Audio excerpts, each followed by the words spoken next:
there, it's Kevin with RogueDeckBuilder.com here with an update about how I feel about Standard. So I haven't been brewing much, need to do some Pioneer brews, but haven't had some time to really sit down on MTGO and acquire the cards that I needed to start doing some more of the Pioneer brews. I've been messing around with Standard, and this comes up a lot in the Discord chat and other people I talk to about Standard Magic right now. And is it as bad as people say it is with the Oko problem? And I'd like to make the argument that it's beyond Oko, and in fact I think that Nissa might be the problem all along, that the Nissa out of War of the Spark just leaves back too much value and is very similar to Aetherworks Marvel is the card that I actually compare it to, because it's one of those cards that it gets immediate value, and then if you let it have a turn, then the card advantage that the Nissa is going to get you is just going to be too much to come back from. And with Paradise Druid and the Goose, it's just too early to get out an extremely early Nissa and then just really take over the game. And I think it's just because Nissa paired with the Shocklands, the Breeding Pool, and the Overgrown Tomb just puts you in a very, very bad place in Standard to try to compete, being able to go 3 colors and all of them still being able to ramp. So the whole Nissa into Hydroid Krasis or Nissa into casting multiple cards like a Questing Beast and a Wicked Wolf in the same turn, I think is really what is putting that curve above anything that you can do in Standard at the moment. It's just too much value. Everything out of the Sultai deck just is either drawing you a card or getting some advantage through fighting something, or has haste and death touch, or leaves back a food token for Oko to animate, and it's just too much. In fact, I tried a little bit of a thought experiment here and built an anti-Oko deck out of what I would consider the best way to combat it. Now, there are 2 ways to do it. I wanted this deck to be like, okay, I can beat Oko and I'll have some game versus like Black-Green Adventures as well as Gruul, and I think that's the problem with all these people running the blue-white control, and I'll hear it. I'm going to debunk this right now. I know I'm going to get a bunch of comments saying, hey, my deck beats Oko. Yeah, right. And if it does, I highly, highly, highly, highly doubt it beats the rest of the decks that are going around the meta. There's still a few Cavalcade decks that are running around. There's a lot of just mono red. And then, of course, there's Gruul that attacks on a completely different axis with very aggressive cards. And the cards that get bigger, like the Pelt Collector. And then you have, just other various control decks you're going to have to combat, you have to deal with. And I get it. Yes, the Time Wipe deck probably has some game versus the Oko decks, but even those are starting to adjust. And then sideboard, they get a lot better. And I'll even make the argument that Veil of Summer probably was too good for the format as well. So something that gives you and your permanents hexproof as well as drawing a card if a black or blue spell has been cast is really shutting down a lot of the ways it could deal with Oko. Unfortunately, most of the cards that actually take care of Planeswalkers right now are going to be in black or blue. And if you get rid of the ability to take care of those with a black or blue spell and having your opponent draw a card off of just 1 green, the Oko decks becomes even that much better post sideboard. So if you actually compare the hate cards that came out of Core 2020, the Veil is far and above the winner. I mean, the Noxious Grasp is okay, but the Veil is just clearly the all-star in the format. So anyway, with that being said, I just think that there has to be more than even Oko being banned in this format. People have talked about Gilded Goose or Once Upon a Time, or the problem is I think it really is Nissa. And we have this great thing called Pioneer now that you can start looking at the deck that is taking over in Pioneer, and that also is a Nissa ramp deck. So it's usually utilizing Nissa, Nycther Shining Nyx, Oath of Nissa, and then the Leyline of Abundance just to have a lot of different ways to ramp out, you guessed it, a huge Polukranos or a huge Hydroid Krasis. So there's a few things that have to give in this format for Standard to be healthy. Hydroid Krasis seems like one of those damned if you do, damned if you don't cards. If you keep it in, it really, really oppresses the mid-range and ability for mid-range and control to compete. But if you take it out, then control might just be too good with like Teferis and Narsets. So Hydroid Krasis is really given the game versus those particular decks, but it's also one of the cards that traditionally has been splashed into so many decks. I mean, the whole reason for many decks, even before the Oko, of splashing blue was specifically for the Hydroid Krasis, and you're actually starting to see that a lot in Pioneer, that people will throw in blue for Treasure Cruise and Hydroid Krasis, or dig through time and Hydroid Krasis, just because it's just a very efficient card. So right here's the deck that I built that was supposed to be anti-Oko. I would make some changes even now because Ritual of Soot seems to be amazing versus Oko, because it does does destroy everything in their deck. The problem, though, is you have all these weird scenarios where you think you're ahead, and like Ritual Soot will leave the Wicked Wolves alone and the Questing Beasts. So possibly your Ritual Soot won't actually kill a threat, and that threat will just apply too much pressure, and you'll be behind at that point. If you have like Legion's End, same thing. Maybe you have to burn a Legion's End early and only get one land from your opponent's Nissa +1s, or multiple Nissas start to get it. And I'll show you a video to prove that.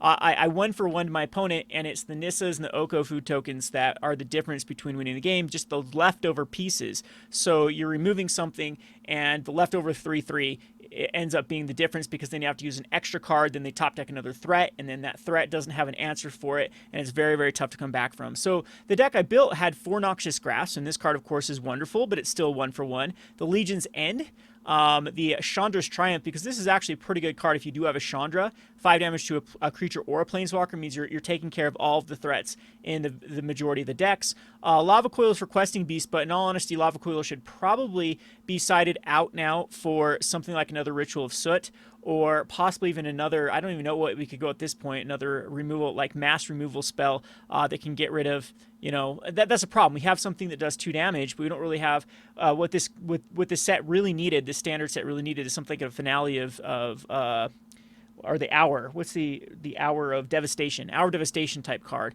that just did 5 damage to everything and all planeswalkers. And then even top onto that, they should probably say can't be countered. So that's the type of thing that we need in the format, is just a button, a panic button that can take care of all the permanents on the field. Whether it even costs like 7 mana, I think that would be a very, very good thing for today's age. However, even against Oko, then you're at the mercy of Hydroid Krasis. So that has been my experience, is I take care of the early game, and either the leftover pieces get me, or even take care of all of the planeswalkers and the leftover pieces, and then the game drags on and on because there's no room to put a threat in this deck, and eventually like a Hydroid Krasis actually takes over the game. So again, maybe I should reassess the threat assessment in this deck and put in something like a Rankle or a Dragon in here that can get residual card advantage when you really go the late game. I've had Ugins in the sideboards before, but all of those seem to be very, very bad at finishing out the game, and there just really isn't that one-trick pony as a finisher that also you can cast when early and actually control something. So going down the list again, Angrath's Rampage is pretty good. Getting rid of a creature and artifact, or a creature or planeswalker, is very relevant in the format. The Murderous Riders and the Bone Crusher Giants are going to be our dual removal plus threat. That's kind of the object of this entire game, is leave back your own body that then can put your opponents under pressure. But both of these have been pretty dismal. The 2/3 not being able to do anything against the 3/3s, whether it be Elks or lands. The Chandra was pretty neat in this deck too. I don't know where it fits though, because it's hard to protect Chandra in this deck by you typically tick up Chandra, and then you -2 to cast a instant or sorcery card with current mana cost 3 less in your graveyard, which you can see is tons of them. That's why I've included many of these instant sorceries, because Chandra's theoretically supposed to get you that card advantage. But the way that the mana just completely splurges out of Oko with the Gooses, with the Paradise Druids, and a lot of times with the Nissa, where they can cast those multiple spells on that turn, it really puts you behind for them to keep up with removing those threats. Bedevil, very good card. That's the whole point we're running red-black, because we did need something that can be a one-card answers all. Again, Ritual Soot probably should be a 2 of in the deck in the main. And Chandra, this card's very awkward too, because Nissa creates elementals. That's the big problem with Chandra, is if you do get Chandra out and then you do -3 Chandra, it only gets rid of the non-elementals, so we'll get the Elks and won't even get Questing Beast. A lot of times we'll get Wicked Wolf. Chandra was really good versus the blue-green control. That was another reason why I'm like, well, what's a deck that I think would have game versus blue-green? We see that. Cavalcade, we see that. Adventures, we see that, as well as Oko. And the thing is, the 3 out of the 4, this deck's actually very good. I haven't dropped a game versus Adventures or Cavalcade with this deck because it just really, really keeps up with them. But it's less than 50% versus Oko, and very good against blue-green Flash. Really wrecks blue-green Flash. But Oko is still, the Sultai Oko deck just is still something you cannot beat with just everything streamlined to beat the deck. So again, just Castle Locked-Twain, another very good card to try to get you card advantage, but the life in this deck actually is quite tasking. There's not like a good way to get back in life besides the Murderous Rider, which again maybe is something I should look at with some other sort of card. But very, very difficult right now in the standard to have both card advantage, answers, and threats that can keep up with the Sultai Nuisance. Sideboard was for other decks, didn't really put any things like Elder Spells if they're heavier on the Planeswalker decks. So yeah, access like Redcap, Melee, and Shock that put you really far ahead versus the Cavalcade decks. You have the Chandra's Regulators that put you ahead versus Control because it allows you to loot all your dead stuff. A Fry is another thing that killed like Narsets and Teferis, and really good answer for any white or blue Planeswalker creature. More Angrass, a Flame Sweep for Cavalcade, a Theater for Control, another Ritual of Soot, a Fire Artisan for Control, a Massacre Girl for the Adventures. This card absolutely wrecks Adventures. And Liliana and Ugin for like mid-range wars. But again, a lot of these decks with the blue-green, with Hydrocrisis, you can't win those blue-green wars. So anyway, right now I'm going to pull up a replay that I just played on MTG Arena and show you exactly what I'm talking about with just such a losing battle versus Nissa and Oko, with them leaving behind these threats if you take care. And if you don't answer those Planeswalkers, they will get out of control. And that's kind of the problem. That's why I said Nissa feels so much like an Aetheric Marvel. Like sometimes you can take care of that first threat that Aetheric Marvel creates, but if you can't take care of the threat and the artifact, then it's donezo with there. So let's load up that replay.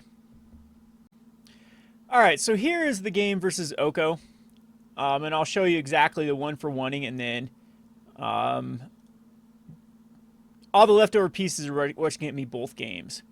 So, I have to go with mulligan this hand with Castle Lochtwains, no red sources. That's part of the problem, too, with both these games. You're going to see I'm going to have to ship them back. And here, going to keep a 2-lander, throw the Murderous Rider on the bottom because it's a redundant card. Typically when you mulligan, that's what you want to do, especially with this match. I didn't know what I was up against.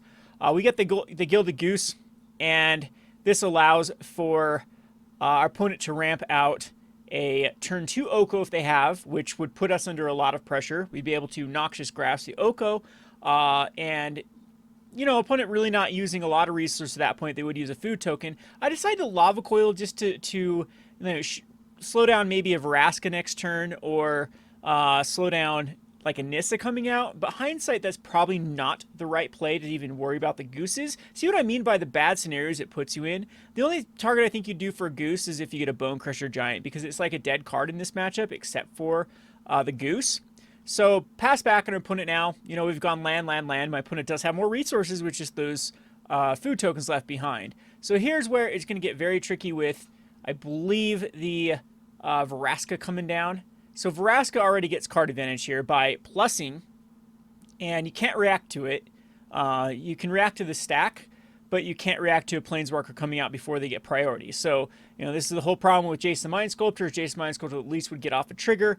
Same thing with these Planeswalkers. So unless you counter it, it comes out, they get to destroy. Now my opponent is up a card, because of the leftover food token from the Goose allows Vraska to basically get card advantage. Didn't really have a good play there. Missing land drops, that's another one of the problem. But now here it comes. Here comes the hurt from my opponent, which I believe will be dropping down a Nissa this turn. I could be wrong here.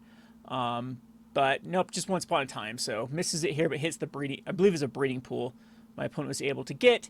Hits the breeding pool, so next turn they'll be set up and also able to throw out Oko. So now I have another threat I've got to take care of. Here comes another food token out for Oko to use as a resource, or actually turns it into an elk to be able to block the Murderous Rider. And so now I have an Oko threat that I have to take care of, plus a 3/3 that I have to take care of. Which, look at my hand, yeah, that's doable. But now I'm down 2 cards with taking care of, I have a couple of options here to go. I think I'm just going to go the Angrass Rampage to kill the Oko, and then go the, or Noxious Grab. Yeah, that doesn't work, because I guess that is a green spell, being the do I decide to keep this back? No, Chandra's Triumph. There we go. So Chandra's Triumph, and then Noxious Grasp, take care of the Oko and the food token, attack and get my life total up, which is actually relevant with the Castle Lochtwains. That's why Murderous Rider and Lochtwain's so good. But here we go. Now Nissa's up. So now I'm down yet another card because of the land that is a redundant card in this mid-range war being turned into a 3/3. So now I can take care of Nissa. Missing land drops there for the Chandra, but I can make my opponent sacrifice a Planeswalker, but I still have that pesky 3/3 that I'm going to have to deal with. which my 2/3 Murderous Rider cannot block. So we have to ship that back, pass the turn, and we've taken care of, what, 3 Planeswalkers there with this deck? Here comes the other Nissa. So it didn't even matter if it was a Vraska, Nissa, or an Oko there. All of them would have put me under extreme pressure.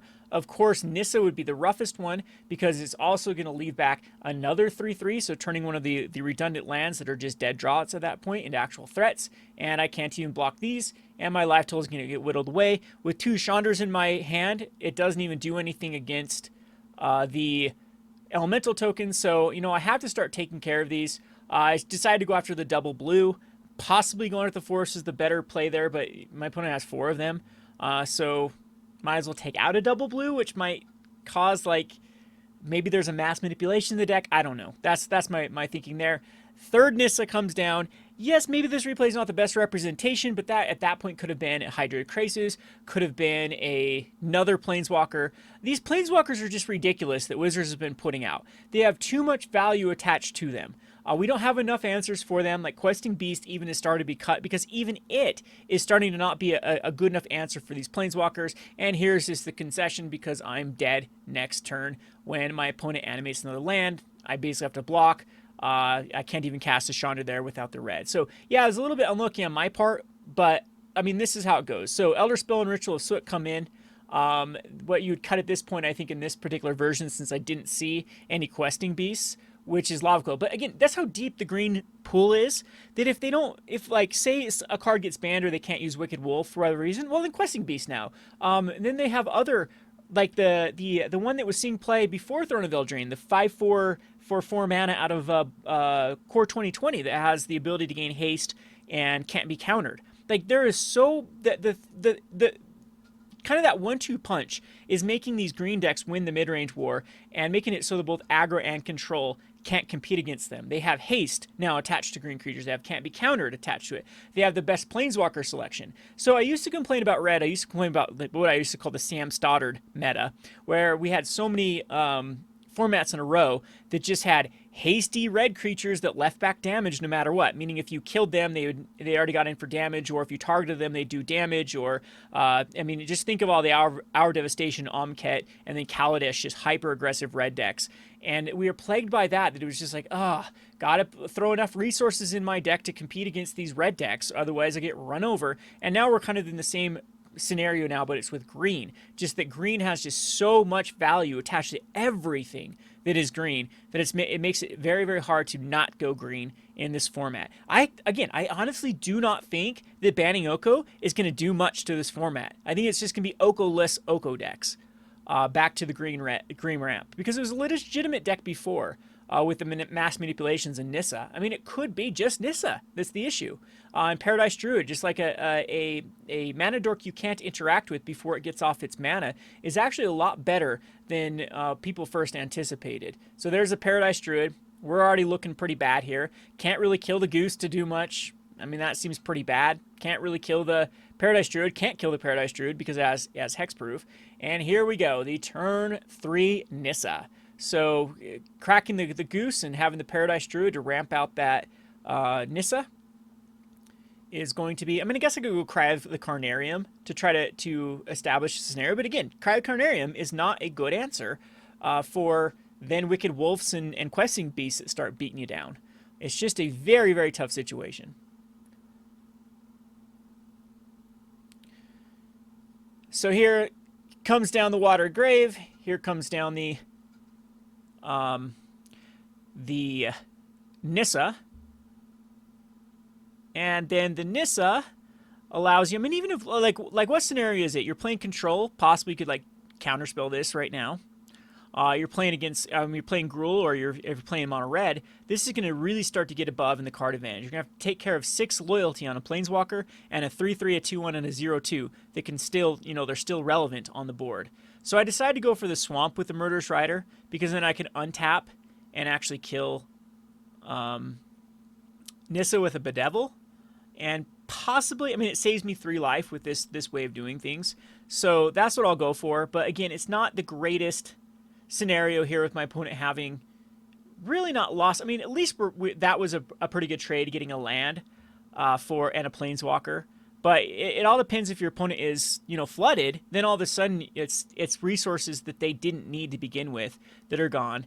Vraska comes down here. I'm actually surprised my opponent didn't kill the goose here. They probably should have, to draw a card, but decides just to tick up the Vraska, which allows for a top deck Bedevil to take care of Vraska. So it's still 1-for-1. We haven't really changed the board state, except for I missed a land drop and my opponent hit a land drop. So again, taking care of 2 Planeswalkers this time.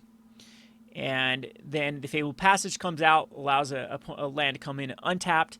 And here we can go with the Nissa number 2, of course. So here's where it's getting really, really ugly. I do have an answer for a forest if my opponent turns something into a forest. The opponent still has a lot of mana generation. In fact, they're going to be able to create I want to say treasure, a food token with the forest. Ritual Soot allows me to wipe the board, which was an awesome draw. And I'm like, okay, now I feel pretty far ahead. We get rid of a forest, we get rid of a Paradise Druid and a Gilded Goose. My opponent still has access, though, with the ramping of Nissa to actually generate 4 mana if they drop a land to generate 5 mana. At that point, we could get out of 3/3 Hydroid Krasis and draw a card, which gives another threat, or my opponent can just continue to animate lands and make me take care of them. I was feeling good about this scenario, though. I mean, this is a scenario I definitely would take, because now I have a Chandra's Triumph to take care of the forest. So if my opponent mislands, they're down to 2 lands and they don't really have anything left to go, but they did have that Overgrown Tomb, which is still allowing for 4 mana to be generated next turn, even with the killing of the forest. So that's what I believe I decided to do, is just go after the forest and still have a Wicked Wolf. They can't go after Wicked Wolf there because it's just too much. Or the food token allows for the indestructibility, which the food token was generated off that goose before the goose died to the Ritual Soot. Another resource that was added to the mix, basically at the cost of nothing.